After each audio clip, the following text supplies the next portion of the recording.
शादी के बाद मैंने उनसे बहुत बहुत दफ़ा बात की फ़ोन पे, बहुत दफ़ा कहा कि आपकी वजह से मैंने गलत बंदा चूज़ किया अपने लिए, क्योंकि मुझे पहला आदमी जो मिला ना, वो मैंने उसके अंदर अपनी सिक्योरिटी ढूँढने की कोशिश की।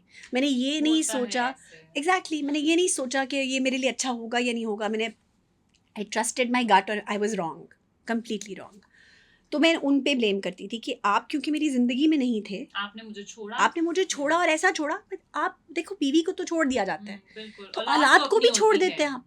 और ये हमारे मर्दों का एक इतना बड़ा डायलेमा है कि जब औरत से मोहब्बत नहीं रहती ना, तो उसकी औलाद को भी आप डस्टबिन में फेंक देते हैं। वैसे आयशा, हैरत की बात नहीं है क्योंकि औलाद तो अपनी होती है। ये चीज़ पता नहीं हमारे कल्चर में कहाँ से सरायत कर बिल्कुल, गई है। और औरत की औलाद हो जाती है वो फौरन। औरत की औलाद हो जाती है और उसका गंदा खून बन जाता है कि ये गंदा खून है और ये उसका है।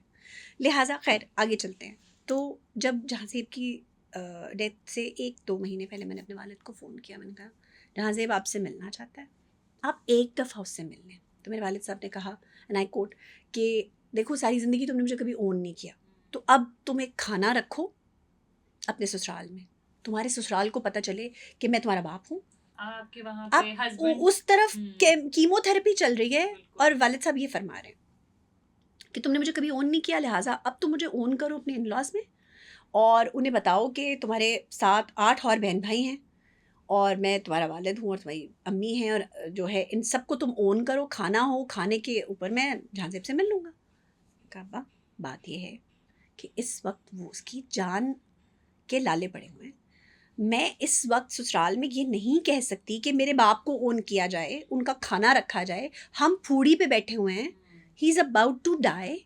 आप ये ज़िंदगी में रोएंगे इस दिन को, आप जहाँज़ेब की शक्ल नहीं देख सकेंगे।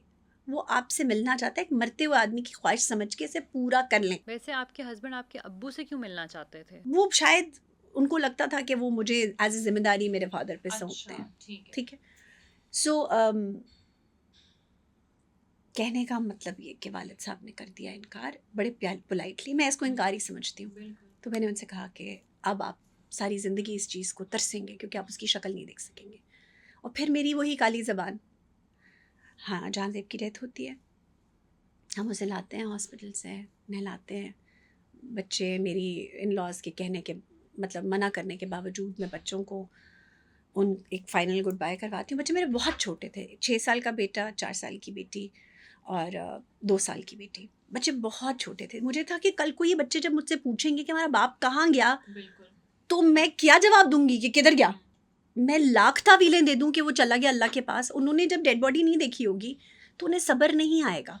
और उस ख़ानदान में एक ऐसा प्रेसिडेंट था, उन्होंने जहाँज़ेब के मामू को कैंसर हुआ बहुत यंग एज में, उनकी 2 बेटियाँ थीं।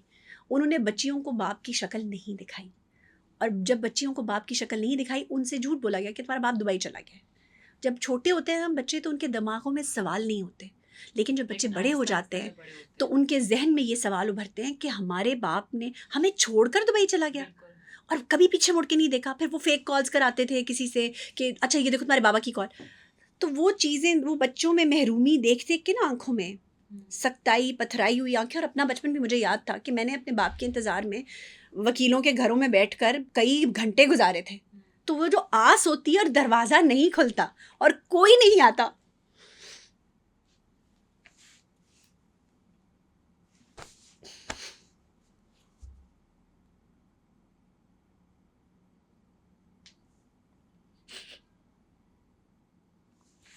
खैर, तो वो मैं नहीं चाहती थी।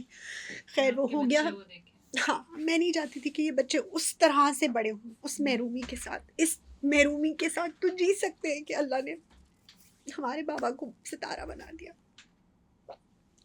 लेकिन इस महरूमी के साथ नहीं जिया जाता कि एक बाप चला गया और पीछे मुड़ के नहीं देखा, उसने ओन नहीं किया। सो जहाँज़ेब की डेड बॉडी चली जाती है और 2 घंटे बाद एक इंतहाई मुर्दा हालत में मुझे उठाया जाता है कि आपसे मिलने कोई आया है ड्राइंग रूम में। और कंधों पे उठाई हुई आयशा जहाँज़ेब को एक आदमी के गले से लगा दिया जाता है कि ये तुम्हारा बाप। For the first time in my life. खैर,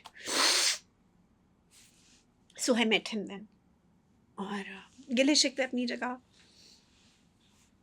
जब मैंने बहुत सारी रॉन्ग डूइंग्स के लिए माफ़ी मांगी जानजेब से, और बहुत सारी रॉन्ग डूइंग्स के लिए उसको माफ़ कर दिया।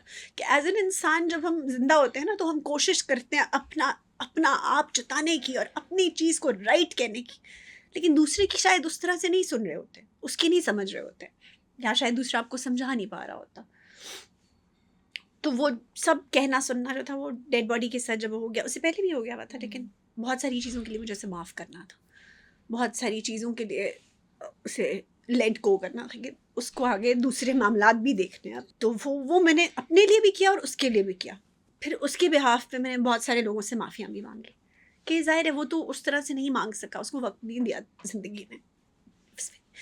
33 साल का या 30 साल के आदमी के लिए मौत जब एकदम से आ जाती है, तो बहुत सारी चीज़ें, वो अल्लाह से माफ़ी मांग रहा था, लोगों से क्या मांगनी थी उसने, और फिर इंसान जब इस तरह से होता है ना, तो उस तरह सोच भी नहीं पाता। तो खैर एनीवेज, बहुत सारे लोगों से माफ़ियाँ मांगनी थी, तो मैंने अपने वालिद को ये सोच के पिछली पूरी ज़िंदगी के लिए माफ़ कर दिया, कि यार अगर मैं एक इंसान के जाने के बाद उसको माफ़ कर रही हूँ, तो मैं ये जो ज़िंदा है इसको माफ़ कर सकती हूँ।